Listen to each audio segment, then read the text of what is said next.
The Defund the Police movement is still alive and well in some smaller municipalities around the country. First and foremost, we have this Alabama town that abolishes police department.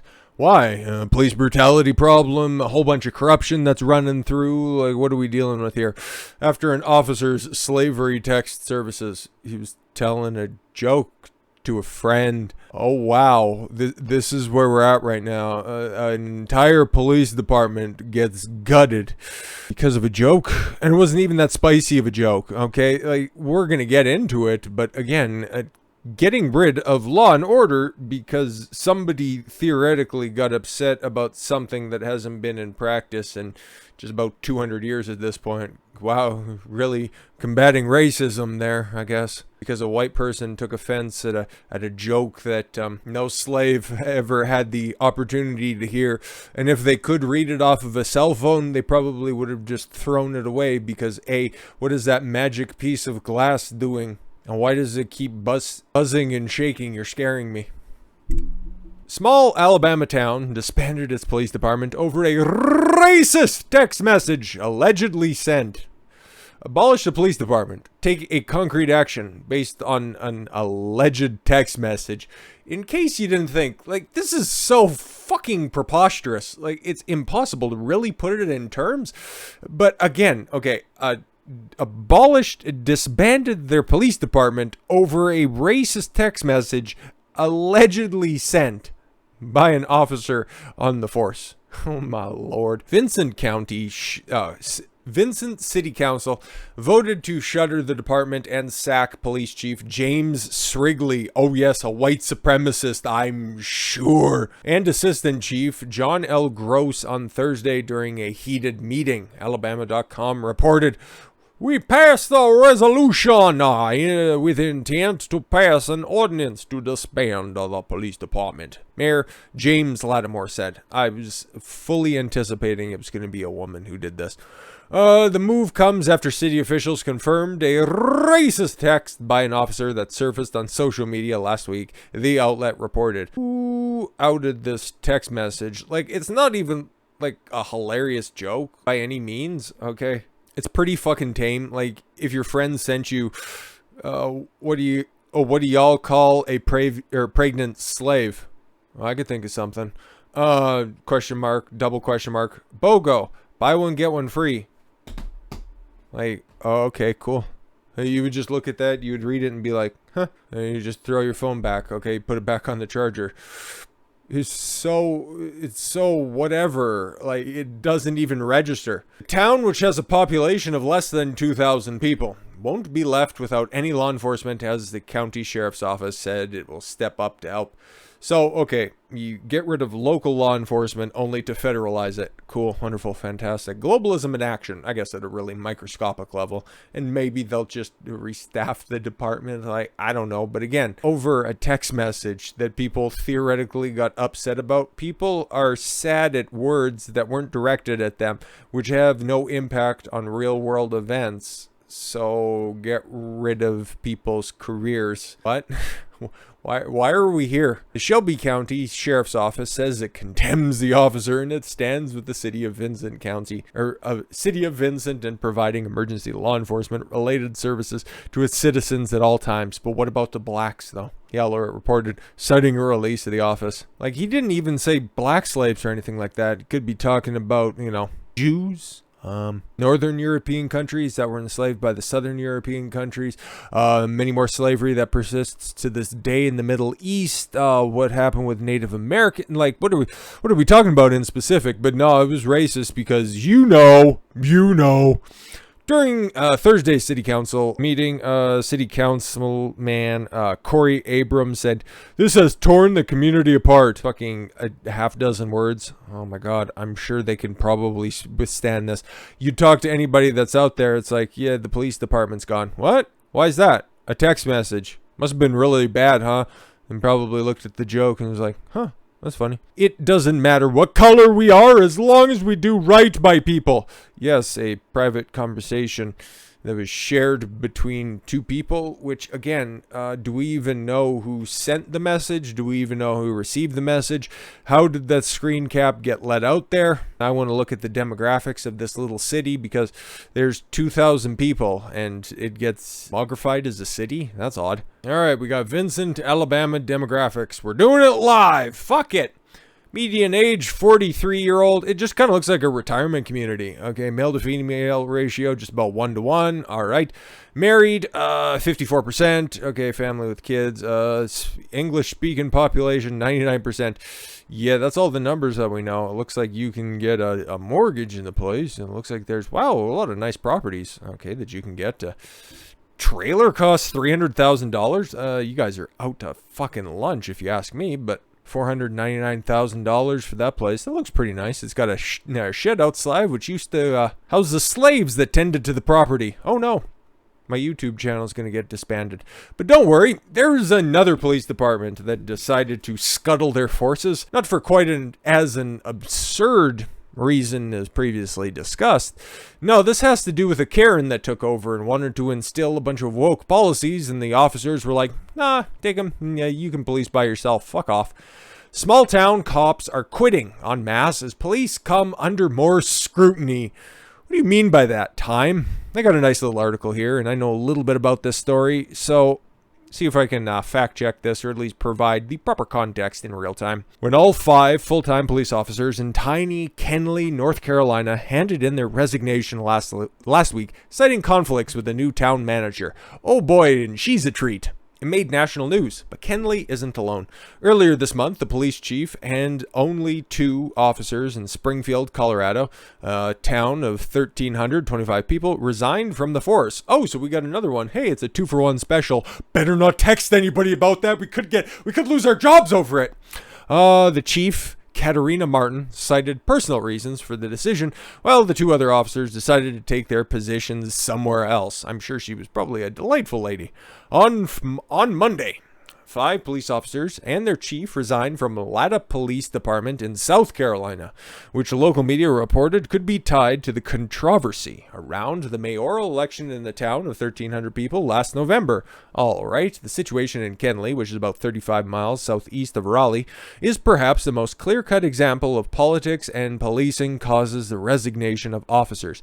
I should take a look at the politics of this Latta Police Department first and foremost. Okay, so we got a CBS affiliate news. 5 Latta police officers have resigned, and in addition to Chief Josh Holt, who turned in his 2-week notice on Friday, confirmed CBS News 13. Reason for the resignation was not provided. Dillon County Sheriff's Office spokesperson, Chief Deputy Jamie Hamilton, spokesperson Jamie, you can fill in the blanks, said the Sheriff's Office is in contact with local government and Latta is willing to assist in any way, responding to 911 calls. The town has been locked in a contentious battle about the mayoral election due to the residency dispute ongoing for months. Mayor-elect Henry Robbie Coward, was blocked from being sworn in. That was lifted in mid-January. The residency challenge came from Teresa Mason, some Karen, who also ran and lost to him. In a hearing of December 11th, the Latta Municipal Election Commission found that Coward, is his last name really Coward, doesn't live in the town of Latta as required by South Carolina law and did not live in the town for the last 30 days before the election, according to the documents. This is interesting. So local corruption leads to more corruption, really. Documents show that Coward hasn't given up his other residency, which is in Dillon. After the hearing, the commission overturned the results of the election due to Coward being ineligible for the position. Coward has appealed the election commission decision to overturn the results of the election. Where have I heard that before? I wonder if anybody stormed Town Hall in Latta. In the appeal, he claimed because he was allowed to legally vote in the election for mayor, he is allowed to be the candidate in the same race. It seems to follow, yes. It also seems like a bit of a reach. On July 14th, she said town council decided not to follow state Supreme Court case law stating the election cannot be a de novo election and the protest is concluded. And that leads to her belief that the town of Lada will be in ongoing litigation for the foreseeable future. Imagine getting to a point, remember when public service used to be a service and not something that everybody vied for?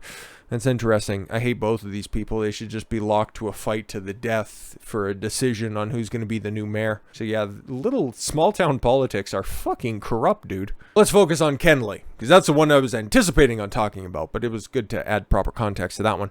Situation in Kenley, which is about 35 miles southwest of Raleigh, is perhaps the most clear-cut example of politics and policing causing the resignation of the officers, but some justice researchers believe that, taken together, the three cases show that increased scrutiny on police could be leading to more small-town cops handing in their badges.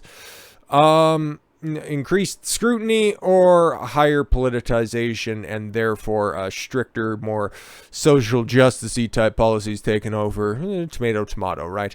I've never seen so much criticism and disdain for the profession of police officers around the country, and I've seen in the last 2 years Maria Haberfield, a professor at John Jay College for Criminal Justice in New York City. Well, you're at ground zero for that shit. Who has done extensive work with the police forces tell time. Police officers are used to this rigid environment that they're being told how to do their jobs, but I think we've reached a boiling point.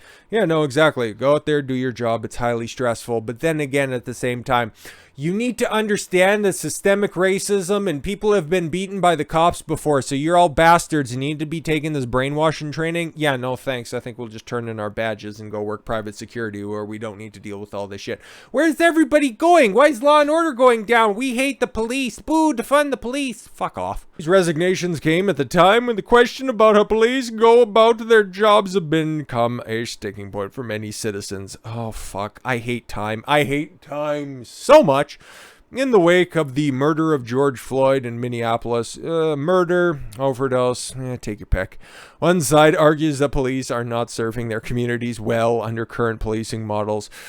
Where's all the problems with the Lada Police Department, the Kenley Police Department, Vincent, Alabama's police department? No, you want to cherry pick your examples. You want to use the gross exemptions to the rule in order to prove the rule. Oh, okay, cool. You want to look at one corrupt cop, one cop who you feel like didn't do the best for their community. All Derek Chauvin was doing was following the procedures that were in the police training manual. But again, what are you going to do when the prosecution blocks out that page and uses that as evidence in the court case? Yeah, nothing exactly. But as post-pandemic crime spikes continues, others argue that more aggressive tactics are needed. No, just get out of the way of the police officers and they can operate like they have before, okay? The rotten apples will get dealt with, okay? It's not a poisoned tree like these activists would claim it is. It's all of these HR departments with their fucking tendrils in. Kind of like what we're seeing with here in Kenley, okay? Because they've sufficiently poisoned the well over top of this, okay? So now are they going to get into the facts of this? We just want more responsible policing. Well, what are you asking for? Responsible policing? No. Get fucking specific, stupid. It's not entirely clear what happened in the town of Kenley. Oh, yes it is. Which is home to fewer than 1,500 people. Yeah, no, exactly. Are these taking place? Because you take a look at your examples of police brutality. Where does it happen? Atlanta, Minneapolis, just outside Minneapolis. All of these bigger places. And who are getting affected by these stupid fucking policies from all of these blue cities that want to interject all of their politics in fucking everything because they have this idea that everything is political. These fucking nut jobs. The small cities, the places that just want to be disassociated from the cities as best as possible, okay? They're dealing with the repercussions of this. So take your politics, go to your blue cities, and just fuck off. Because you aren't fucking each other. On July 20th, Kenley Police Chief Josh Gibson, 4 other full-time employees, and 2 town clerks all submitted their 2-week notice. The department will be run by 3 part-time employees when the officers officially leave on August 3rd. Their departure sends a message to the community that we as a police force were not being taken seriously by politicians. What could possibly have happened then? There is no doubt in my mind that this is related to a different vision of what policing should be. Yeah, they just want to do their job, and here come the activists. The decision to quit the force came just a month after Justice Jones, the new town manager, was hired. Oh, I'm sorry, it says Justice. Again, all of these different names and shit. Justine Jones. I knew it was a woman, by the way. Of course, that's why I'm doing the video. Again, women belong in the kitchen, not in police forces. Jokes! I got him! In the resignation letter, the officers expressed concern over their work environment, with many of them describing it as hostile. I wonder why. I've enjoyed my time working with the Kenley Police Department and had fully intended to remain employed with the town, but unfortunately decisions are being made which make me question that the future will hold for this town employees. Gibson, who has been the chief for over 20 years, said in his resignation letter. Holy fuck, he's just about right in on or around full pension, by the way, so this is a big decision. Gibson also said the department is short-staffed. The police department is supposed to have 8 full-time officers. He added that the environment created by Gibson made it difficult to perform his duties. Other officers said they can no longer work under the stress. The decisions are being made, which make me question what the future will hold for all town employees. Neither Jones nor the mayor responded to Time's request for comment. They're like, take your commie rag and stuff it up your ass. The city is going to have to start by figuring out what happened. They need to investigate this. They need to interview the officers who left. They need to talk with the city manager before they can come up with any kind of solution to solve the problem and prevent it from happening again. Jacinta Gao. Ugh. Shouldn't you be running down the streets of Hanoi, screaming at the top of your lungs? A criminal justice professor at the University of Central Florida said, "Is that insensitive? Get fucked." The Johnston City Sheriff's Office said it will cover the town and address any public concerns that may arise. Still, people are in the community were distraught with the announcement that was made. They are not just town police. Nancy Cates, a Kenley resident, said last week, according to ABC 11, "They're our family." Oh, I hate men on the street interviews. They make me want to die inside. That's what I get from trying to use some other source out there who's not going to give any of the particulars. So now I'm just going to go back to the old faithful New York Post. At least they're hit and miss when it comes to reporting shit, but at least they're pretty good when it comes to the details, especially on this case right here. Entire North Carolina town police force has quit in protest of the town's newly hired, progressively responsible town manager. Get right down to brass tacks, who the police chief said has created a hostile work environment. Kenley Police Chief Josh Gibson made the shocking announcement on a Facebook post on Thursday, saying that the assistant town manager and the key clerk had joined him and 5 other officers in quitting in protest. "I put in my 2 weeks notice along with the whole police department," he wrote. Of the force he served for 21 years. There's the new city manager. I wonder what her policies and politics are. Just wondering. New manager had created an environment where we do not feel we can perform our duties and services to the community. He made it official in the formal letter of resignation to Jones herself. Hopefully he delivered it with a tack in it and put it on that very sizable 5-head. Noting that that he was the longest running chief in the area. Yeah, he said he felt his force had recently made substantial progress in dealing with unspecified ups and downs. However, due to the hostile work environment in the town of Kenley, I do not believe progress is possible, he told Jones, without identifying her as the source of the complaint he had done on social media.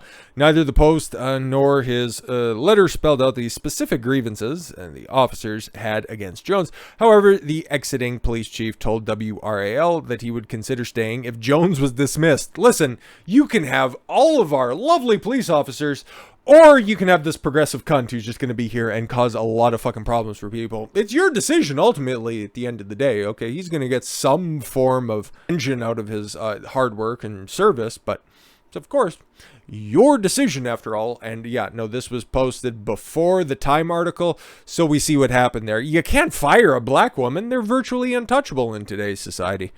Town called for a closed emergency meeting on Friday, where I'm sure she probably peeled the paint off the fucking walls with all of her whining and complaining. Jones declined to discuss the drastic move, telling WRAL that she was not at liberty to talk about it because of it's a personnel matter. She had started on June 2nd after a nationwide search. I'm sure, right? I'm sure that they probably had a checklist of candidates that they would go ahead and look at and hire, and there was probably 2 big boxes, and one was actually box, in order to fill that position. Somebody whose middle management easy to control with liberal ideology in a place that wants nothing to fucking do with it. Imagine that. According to the statement, celebrating the hiring of the manager hailed as having worked in progressively responsible positions in several states. I'm sure they all suck. The release did not mention, however, how she had sued a previous employer in neighboring South Carolina for racial discrimination after she was fired in March of 2015. Somebody who you want to bring on, somebody who you know is a ticking time bomb of disaster. That's somebody who you should hire. Yep, somebody who you know you're going to have to deal with in the future because they are trouble waiting to happen.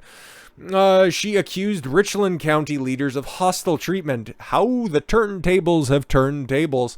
Treatment for not paying her fairly because she was black and had a disability. A learning disability? We've seen that in action. Court documents show.